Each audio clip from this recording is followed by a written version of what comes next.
your host Jimmy Johnson J, and I'm back on my podcast, Vitamin Sports, where you take vitamins every day, just like we talk about sports every day. Today is not only a special day of giving thanks, but today is a special day of giving an interview to yours truly. I'm being interviewed today by my little cousin Davon. Thank you. So what questions you got for me for So today? first one, man. We know that you've been into sports for like a long time since you was Yeah. like little, for real. Yeah. So first question, what really got you in like to everything like that you do now? So I started playing football at a very young age, like the age of 5, and I used to play center, so it was cool. Yeah. Then once I got older, I started moving up to certain positions. I played fullback, then I played corner in middle school, a limited. Then I played a little bit of tight end. So every bit of part off the field.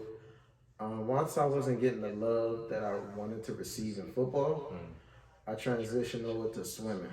And swimming, got the body right.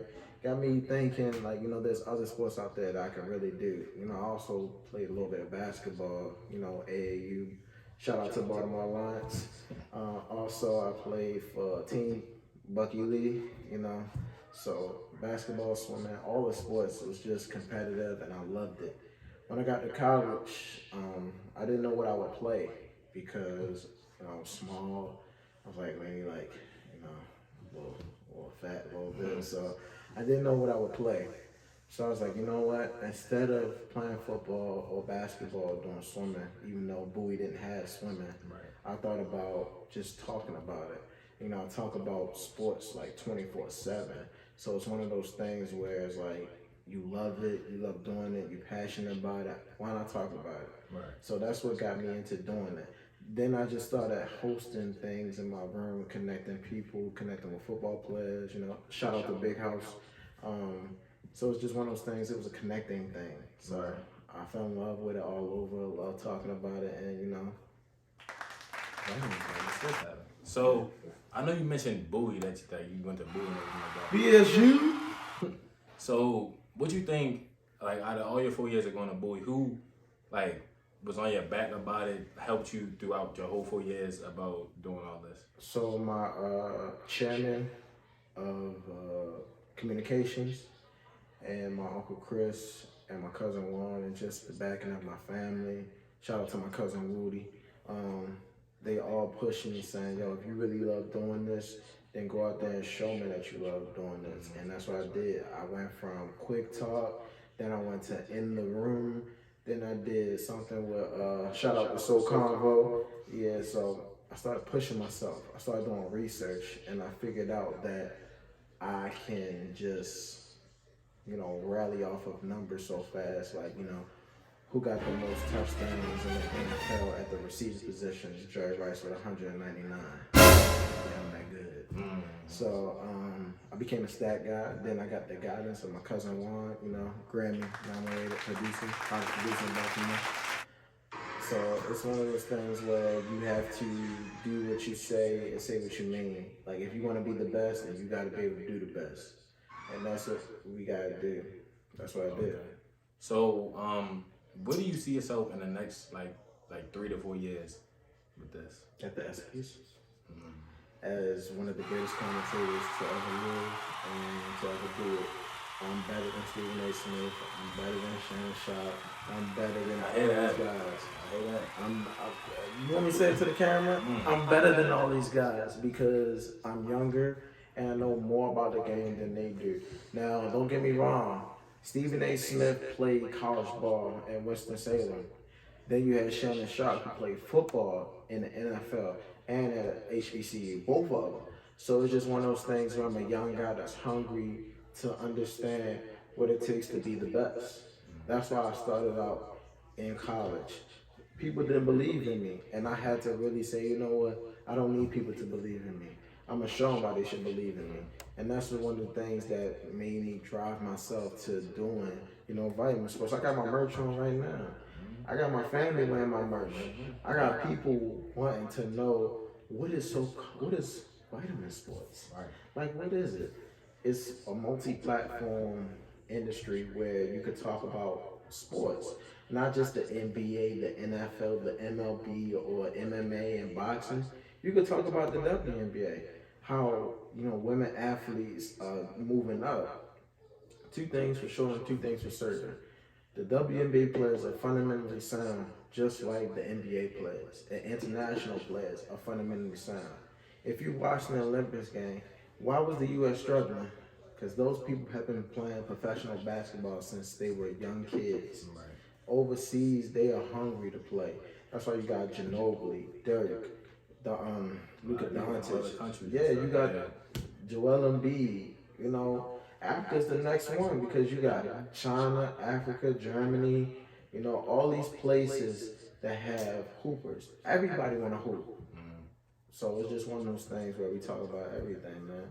And I interview anybody. I love interviewing the fans because the fans give that perspective of saying, I love the Raiders. I love the Jets. I love the Commanders. I love the Cowboys. All the teams that you don't typically hear about. Right. And I really don't talk about the same thing unless it's Lamar Jackson. Yeah, but. Okay. So I got a couple more questions. One about I got all day. one about what do you think been the biggest struggle for you with with your own vitamin sports or just your own like the production, anything that got in your way from you doing this or anything that brought you down that said that like this is gonna be hard for me to do. I don't want to do this no more. So well, it's when people don't believe in your dream. And it's like when people try to steal your shine, they be like, well, if, let's say for instance, since you want to do film, it might people sit and you doing good at just creating content of just, you might be shooting a short film about a bird falling out of a tree. right. They're like, well, dang, I want to do that. Let me shoot a video of a rabbit. Try to steal your thunder, but they can't steal what you already mastered. They can't steal what you already done put out there that was golden. If you put out a platinum album out there, the only thing that can make that even better is if they put a diamond album out. Right. So it's like, why not, instead of trying to hinder me, why not encourage me? Why not say, I want to be on the same level. How did you do it? So a lot of people, I feel as though they would, I don't want to say jealous because that's kind of harsh. I felt as though they didn't have my best interest, so I had to fall back on a lot of things. And I felt like people wasn't hearing me. Right. And like, I love talking about sports. I don't know if I say that enough. Like, I go to barbershops and just sit there, see who says something about sports. Like, I had a quick story. I had an encounter with an old guy. He's a Baltimore Ravens fan. Ravens is best team ever. He was like, well, Lamar Jackson is not being treated fairly. He deserves the money. Absolutely. He does deserve his money. But let me hit you with the kicker. You worrying about other people's contracts, but not worrying about your team. First of all, he said, well, Kyler Murray got his check. Let me hit you with this. Kyler Murray got his check because you think the Cardinals want to spend another first-round pick on another quarterback? Of course not. When has the Vikings ever had a quarterback on the level of Kirk Cousins? Never. Same thing with, look at what Washington did. You think they want to go through another recession without having a quarterback? They just paid Carson Wentz some money to come to the team, and he's injured. Come on now. Make it make sense. Right. You have to pay in order to contribute to your organization. The Ravens are built to win long term, not short term. We don't want to just win games. We want to win championships. We're a young franchise. There were franchises before us that I want to say were put in great positions to succeed, but they never could get the job done. Look at Jacksonville. Look at Houston. Those teams haven't even sniffed the Super Bowl. Sniffed it.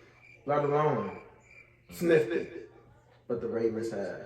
The Ravens start with defense. Defense is so important. In the words of my cousin Stefan, offense wins games, defense wins championships. Everybody that plays sports knows that saying. So what is we really saying? If Lamar Jackson really want that money, he wouldn't be playing like how he playing. He'll be leading the league in passing yards. He'll be leading the league in touchdowns.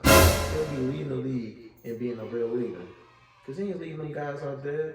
He's not showing them, yo, believe in me, and I'll take you to the promised land. That's what Peyton did. That's what Tom Brady did. That's what Patrick Mahomes did. That's what real leaders do. And you got to understand that. So let it make sense. Okay, I got 2 more questions for you. One of them being, who is your biggest inspiration in sports? And then, go ahead and answer that one. Not to cut you off, but my biggest inspiration is my cousin, my family. It's one of those things where it's like my biggest inspiration is people that stuck by me and helped me through a lot. So why not really understand what I'm trying to say? My cousin Juan, I call him my agent because he always provides that understanding of, yo, I'm going to send you some paragraphs about the NFL. I'm going to send you some paragraphs about sports.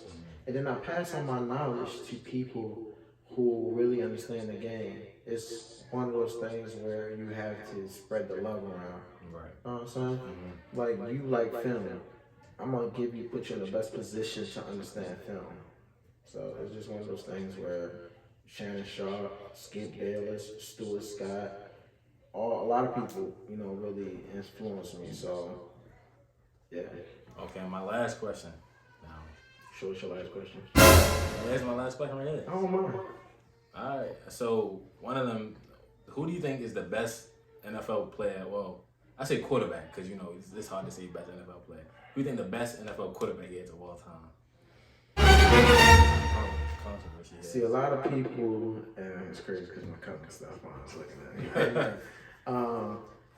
I would say people would want me to say Tom Brady because he has championships and he's a combination of longevity and greatness, just like LeBron James. But if I had to say who is the greatest, it's Peyton Manning. Peyton Manning is the greatest because when he retired, he had all the stats that a quarterback can have: passing yards, touchdowns, also interceptions. He just was a teacher on the field, a teacher in the film room, and then just a leader. He would get to the offensive line, would have 3 personnels, but he would also have like 5 plays, 12 plays in his head. He would say, let's say if it was a run play, he would read the defense and make an audible, and it'd be a whole different play. Let me ask you this question. Who was Peyton Manning offense coordinator? You don't know, do you? Nope. Nobody knows, because that's how good Peyton Manning was. He made people have jobs. He made coaches winnable.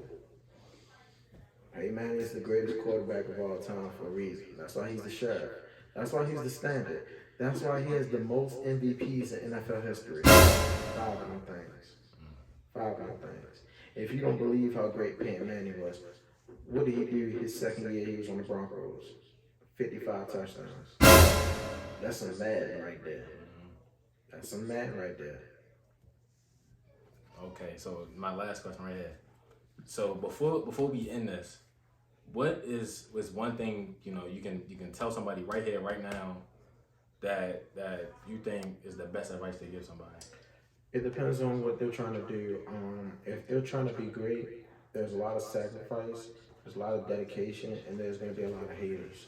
There's going to be a lot of people that wish you weren't doing certain things. Like, if you want to, I heard Shannon Sharp say this. He said, you want to be great, you got to sacrifice. There might be some days you miss some things. There might be some events that you don't go to. You might be in the lab working out. That's why I would give my advice to players that want to go to the NFL. If you really want to go to the NFL, you shouldn't be at a lot of parties. You should be in the weight room. You should look up Kobe Bryant mentality. Kobe Bryant, his teammates, that's the Kobe story. Kobe said a teammate wanted to go out. Kobe said, I'll go out with you, as long as you go out with me. Cool. Kobe went to the club, had a couple of drinks.